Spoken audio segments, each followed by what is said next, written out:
This morning for you on Daybreak, the Missouri House is expected to vote on an abortion ban bill today. We'll have reactions from both sides with the different views.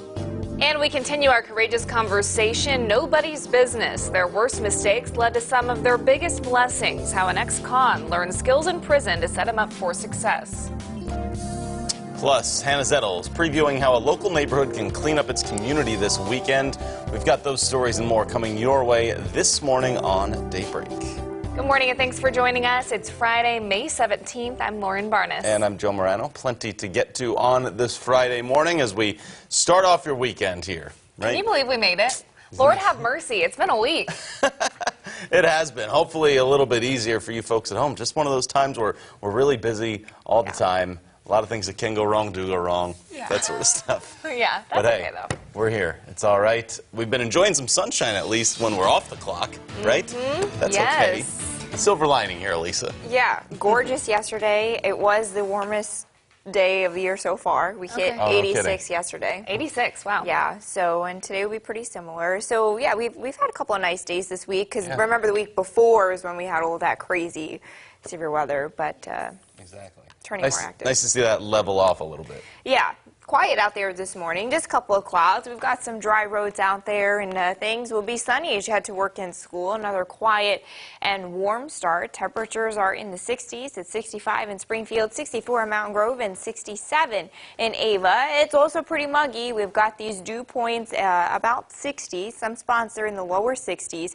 And on that muggy meter, we are pretty sticky this morning, and we'll continue to be sticky through the afternoon. Dry roads again today. Lots of sunshine. Just grab the sunglasses. No road hazards to worry about. We're looking at temperatures starting warm in the 60s, 85 degrees by dismissal, warm and a little bit humid. This is our severe risk for tomorrow on Saturday. You can see we've got an enhanced risk that's been added to the south. So we've got a detail on that severe threat, a little bit more quiet Sunday and Monday. Your forecast is up in 10 minutes.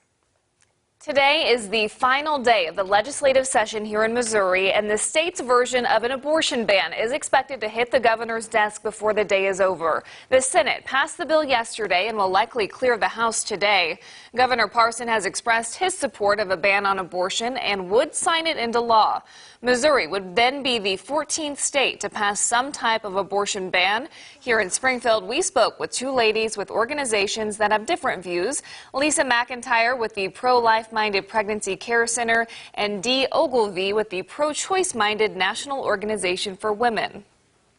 It has similarities to other states and differences to other states, but definitely just trying to take another step toward protecting those preborn lives. What we are asking for is safe, legal, clean procedures by a medical facility, not someone who just Googles it and says, well, we can just do this on our own. That is not safe. Let's look at an overview of our state's abortion bill. It bans abortions after 8 weeks of pregnancy, around the time when a fetal heartbeat can be detected. There are exceptions for medical emergencies. However, rape and incest is not considered a medical emergency in this bill. Doctors who perform an abortion could face up to 15 years in prison.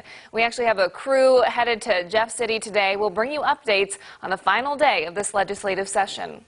And Missouri lawmakers were also passing other bills yesterday that have received plenty of attention, including Haley's Law, which actually is headed to the Governor Parson's desk. That'll create a quicker way for police to issue Amber Alerts. Other legislation has passed which will do away with vehicle inspections for thousands of Missourians.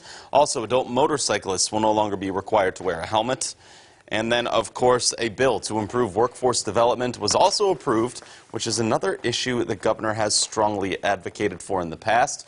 More information on all these bills as the session is going on over on ozarksfirst.com. We continue our Courageous Conversation series this morning, Nobody's Business. It's become clear that finding employees to fill open positions is quite the challenge. But there is one population that's often overlooked for job openings. Lauren Barnes right here spoke to two ex-cons who may very well be the future of the workforce. Funny story. That probably depends on your sense of humor. I actually trained the judge's dog that I went in front of several times. and I built a pretty good relationship with him and his wife. Leave it. Brandon Gearhart is always up for a good laugh, even at his own expense. Let's do that again. That's not what I planned on saying at all. I'm nervous. So, yeah. After all, he has a lot to smile about these days. Gearhart and his wife are the new owners of the Holiday Inn in Rogersville. It's a dog boarding and training facility where the service dog nonprofit for veterans, Canines for Camo, first got its legs. But church is where the founder and former building owner put faith in Gearhart. My young adult life, I got in trouble, started running with the wrong crowd, started using drugs. That led me to prison a few times. The last time when I went to prison, I got out in 2011. Met John at church. He offered me a job, and I've been working for him. I've been his lead trainer for the last over 4 years. We looked at other ways to make money, you know, so having a job is really important to staying out. That's Josh Coots, who's had similar problems with drugs. As of April 1st, he's hoping his stints in prison are over, now that he has a job lined up. I've pretty much been incarcerated on and off 15 out of the last 20 years or so, and it's been a hard road. Through the Missouri Job Center's Apply program, Coots found an honest way to make a living working in wastewater treatment. A stack of books about NETOL. It's pretty extensive, a lot of math. The Career Center sends interested employers into the Ozarks Correctional Center before prisoners are expected to be released to start the interview process. Our output is determined by the amount of sewers that we have. Becky Thomas, the co-owner of 3rd Street Sportswear in Ozark, has done plenty of her own independent interviewing, but finds industrial seamstresses, like other skilled labor, is hard to come by. If you drive down any street in Southwest Missouri, you're going to see now hiring signs from a variety of businesses. I've got one, you know, the mechanic shop next door probably has one, the restaurant down the street has one. Turns out the women's prison in Vandalia was exactly the barbed wire fenced rock some of the talent she needed was hiding under. When I was a kid, the prison offers a commercial sewing class, and though nearly all of 3rd Street sewers have worked there for decades and have no criminal background, Thomas is open to looking in non-traditional places to find new employees, as long as they have the skills and work ethic. they're going to be coming back to the community. So the big question is, how do you want them? Thomas addresses the concerns of hiring an ex-con head-on. I haven't had anybody steal from me. I haven't had anybody threaten me. They're just like anybody else. And in some ways, they're really open about their background.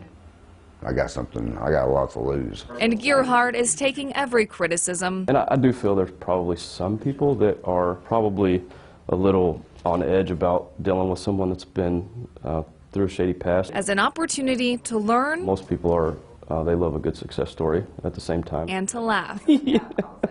Yeah. Good boy. Good job, buddy. Good.